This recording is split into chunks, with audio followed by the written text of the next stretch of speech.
Bienvenidos.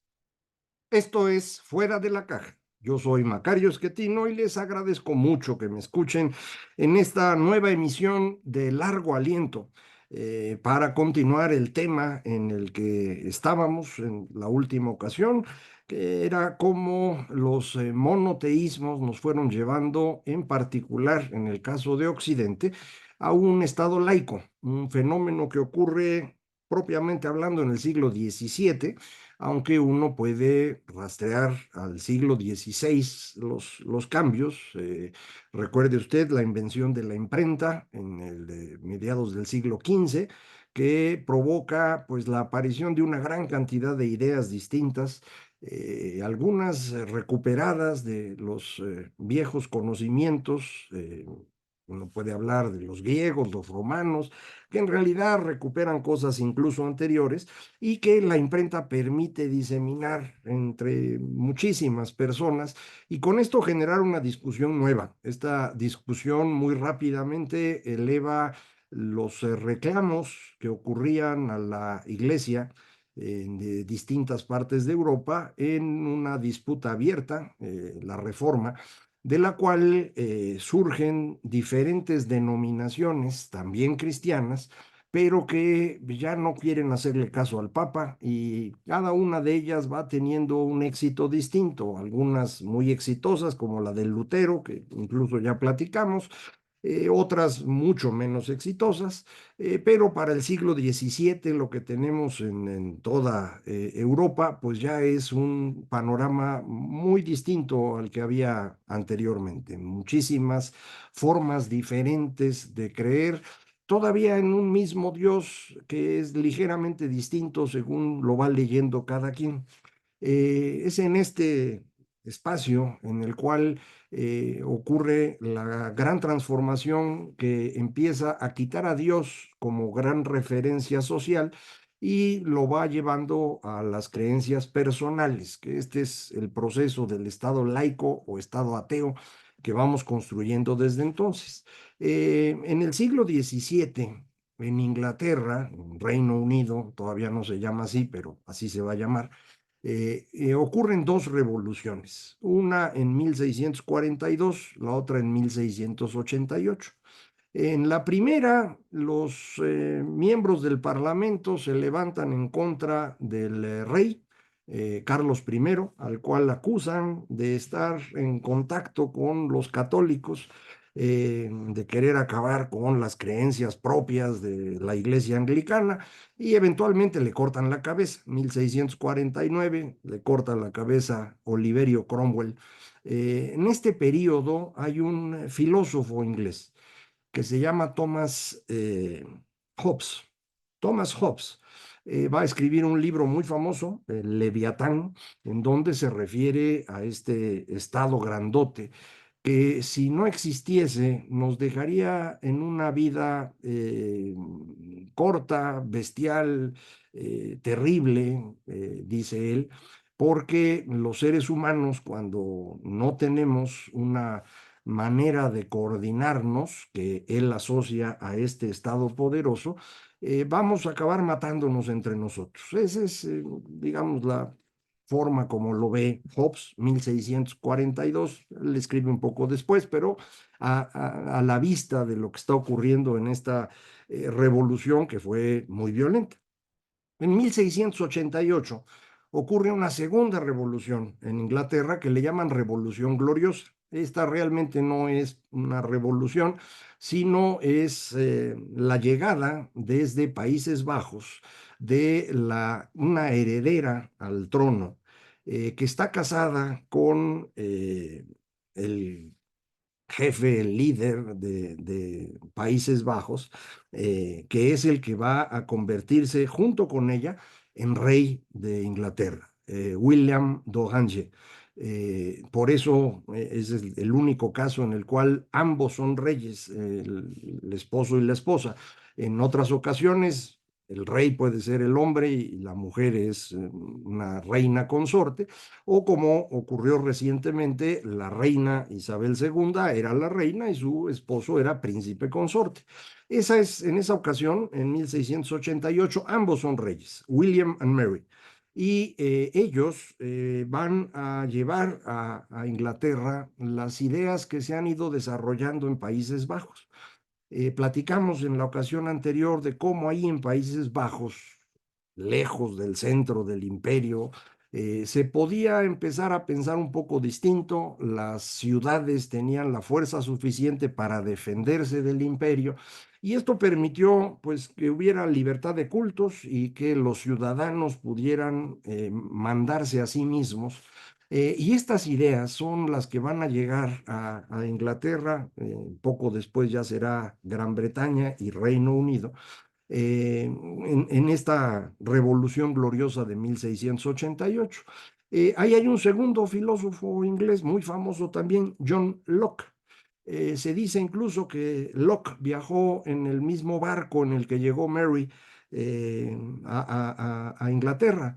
Y Locke es quien va a convertirse pues, en el filósofo de la democracia, digamos, comparado con Thomas Hobbes, el filósofo del absolutismo. Los dos en el mismo siglo, 50 años, 40 años de distancia, visiones muy diferentes de cómo debe ser la sociedad. Y esto es resultado, creo yo, de la importancia que tiene la creación cultural de Países Bajos, de contar con una forma de gobierno que no dependa de un dios específico ni de una familia gobernante que sea todopoderosa. Y es ahí donde se construye pues esta idea más moderna, la democracia liberal. Esta democracia cuando arranca para pues, quienes son ciudadanos, y los ciudadanos no son todos, así como ocurría en Atenas, donde los ciudadanos pues eran nada más hombres libres, nacidos ahí. En Países Bajos, pues los ciudadanos son hombres, no mujeres, que tienen propiedades, que saben leer y escribir, que son mayores de cierta edad.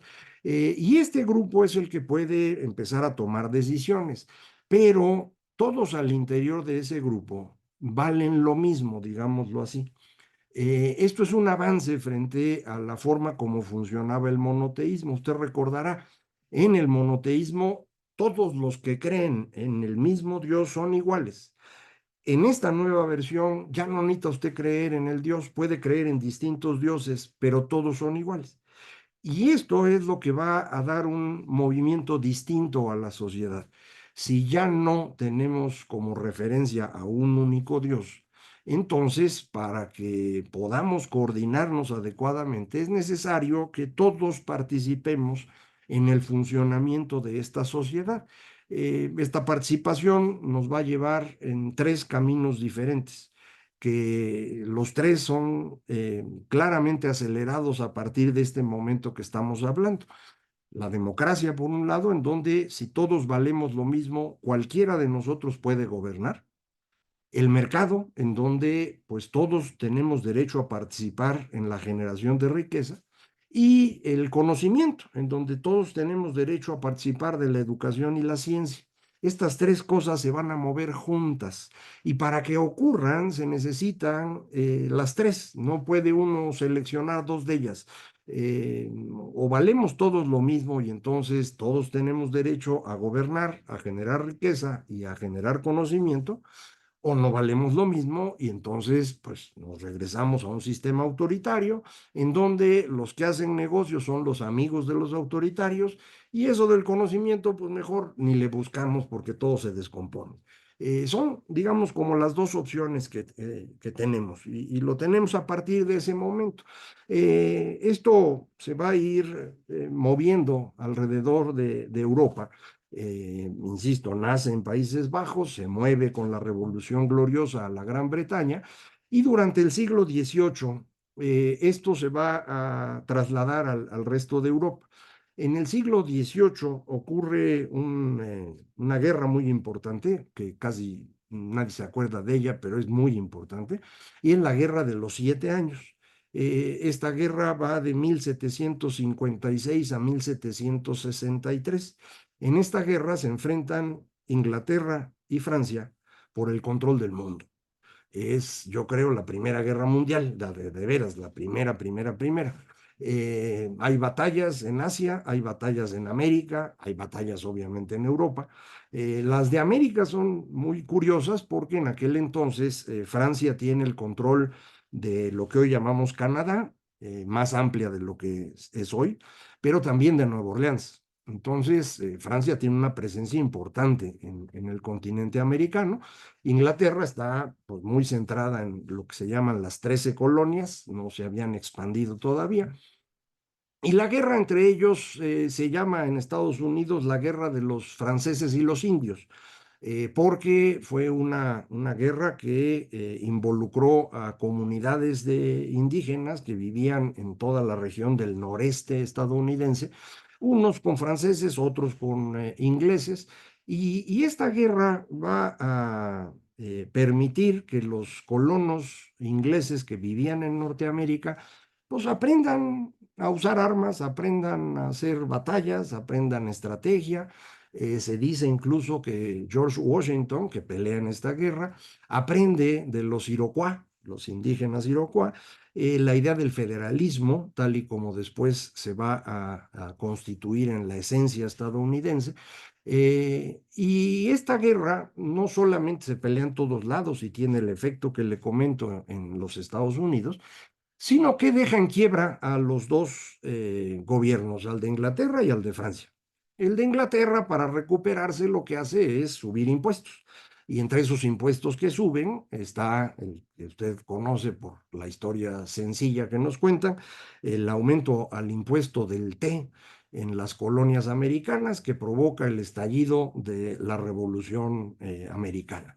Esta revolución de 1776 es una revolución propiamente hablando de la Ilustración, de este periodo en el cual está ocurriendo lo que platicábamos, el crecimiento de democracia, de mercado, de conocimiento, y esto lleva a la independencia estadounidense.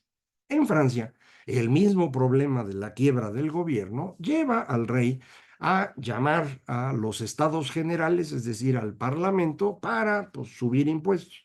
Lo que ocurre cuando se juntan los estados generales es que se arma el drama y acaban amarrando al rey, encerrándolo, y eventualmente es la Revolución Francesa. Aunque las dos cosas están muy cerquita en el tiempo, la Revolución Francesa es más un proceso propio del romanticismo frente a la Revolución Americana, que creo yo es más un proceso de la Ilustración. La diferencia entre las dos cosas tiene que ver con el tipo de construcción política que intentan. En el caso francés, la Revolución Francesa acaba siendo pues un proceso sumamente violento, le sigue de inmediato el terror, la violencia sin límite, y esto eventualmente abre el espacio para que una persona tome todo el poder, que es Napoleón. Y Napoleón, aunque toma el poder gracias a esta violencia y a este desorden que había en Francia, se convierte muy rápidamente en el dueño de Europa continental. Y una cosa que él hace es que a cada lugar al que va llegando, va tratando de modernizarlo en la lógica de lo que los ingleses hacían. No copia directamente lo que hacen los ingleses, pero busca que se logre constituir algo similar. No tanto así como la democracia, porque pues el que manda es él, pero sí empezar a establecer reglas de funcionamiento en la sociedad que ya no requieran de esta presencia divina, que no requieran de las familias gobernantes anteriores, porque la que importa es la suya, y él es el que va a establecer el sistema de derecho que se usa en la Europa continental. Él es el creador del Código Civil, es lo que va a estar dispersando por toda Europa.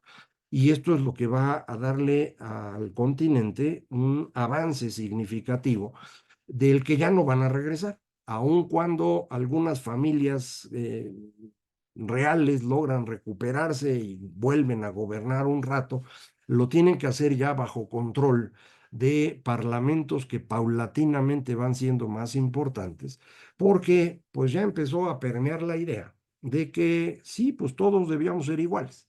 No al ritmo que se había logrado en los Países Bajos y en Inglaterra, pero sí de una manera pues que va a ser relevante en particular en el norte de Europa. En este proceso en el cual se va ampliando la idea de la participación de la gente, se empieza a discutir por qué nada más los que tienen propiedades son los que deben participar en las decisiones. Y entonces empieza la ampliación de quienes pueden participar en el gobierno, en el mercado, en la creación de conocimiento. Y este movimiento se va a acelerar conforme los trabajadores que empiezan a existir alrededor del crecimiento industrial del siglo XIX se vuelven actores relevantes en la política. Un elemento importantísimo en este proceso va a ser la construcción de Alemania. Alemania se convierte en un país en 1871 como resultado de la guerra entre Francia y Prusia. Triunfa Prusia, le quita un cacho a Francia, pero no nada más eso. Logran conformarse como una nación, algo distinto a lo que tenían antes. Eh, Esta guerra es la razón por la cual Napoleón III, sobrino nieto del Napoleón original, que había traído sus ejércitos a México a poner a Maximiliano, se tiene que regresar para allá. Cuando empieza a ver que el asunto se va a descomponer, se jala a su gente de regreso a Francia, dejan al Maximiliano aquí descobijado y pues, por eso acaba fusilado. Llegan allá los militares franceses, se pelean con los prusianos, pierden, y el gran constructor de Alemania, Otto von Bismarck, para lograr esa construcción lo que hace es darle a los obreros del oeste alemán un poder relevante en la formación del nuevo gobierno. Y lo hace para tener la fuerza política suficiente para enfrentar a los terratenientes del lado este de Alemania. Esos terratenientes que siguen viviendo en lo que genéricamente llamamos feudalismo, es un mal término, pero déjenme usarlo así, pues no querían que se fundara este país único en el cual ellos iban a perder mucha presencia, mucho poder. Y Bismarck lo que hace es, pues le da a los trabajadores cosas a cambio de que lo apoyen. Y las cosas que le da son el arranque de lo que llamamos estado de bienestar. En principio, les garantiza una pensión. Es decir, vamos a hacer un trabajo dentro del gobierno del nuevo país para que quien trabaja como obrero a cierta edad va a poderse retirar y va a recibir dinero. Y esto es lo que convence a muchísimos trabajadores y esto es el arranque del estado de bienestar. Suele considerarse a Otto von Bismarck un político de derecha, pero él es el creador del estado de bienestar. Rumbo a la Primera Guerra Mundial, poco después de esto, en Gran Bretaña, Reino Unido, se tiene que incorporar a los obreros de una manera mucho mayor que antes para poder enfrentar la Primera Guerra Mundial. No solo hay que incorporarlos a ellos, sino que hay que incorporar a las mujeres que van a entrar a cubrirlos en los espacios que ellos dejan para irse a combatir. Entonces tienes que ampliar todavía más el número de votantes. No se le da el voto a las mujeres en ese momento, pero sí poco después. Y la construcción del estado de bienestar inglés es inmediatamente después de la Primera Guerra Mundial, empezando a ofrecer ya servicios de salud, pensión, eventualmente educación, y esto es lo que va a conformar el siglo XX. Este proceso, como usted puede ver, es un proceso largo, no es una cosa que ocurrió de un día para otro. La democracia arranca con un grupo pequeño de personas que deciden que deben gobernar entre ellos y van ampliando el número. Y conforme lo van ampliando, se tienen que incorporar temas distintos. Y eso es lo que nos va a llevar en el siglo XX a discusiones alrededor de temas, pues cada vez más complejos, que son del interés de muchísimas personas y que ahora en el siglo XXI ya no podemos manejar bien.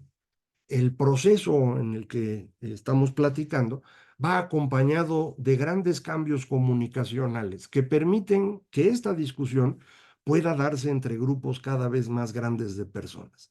¿Cómo ocurre esta discusión? ¿Cómo van cambiando los temas? ¿Y por qué eso en el siglo XXI se convierte en algo inmanejable, es el tema de nuestro próximo largo aliento. Muchísimas gracias. Esto fue Fuera de la Caja.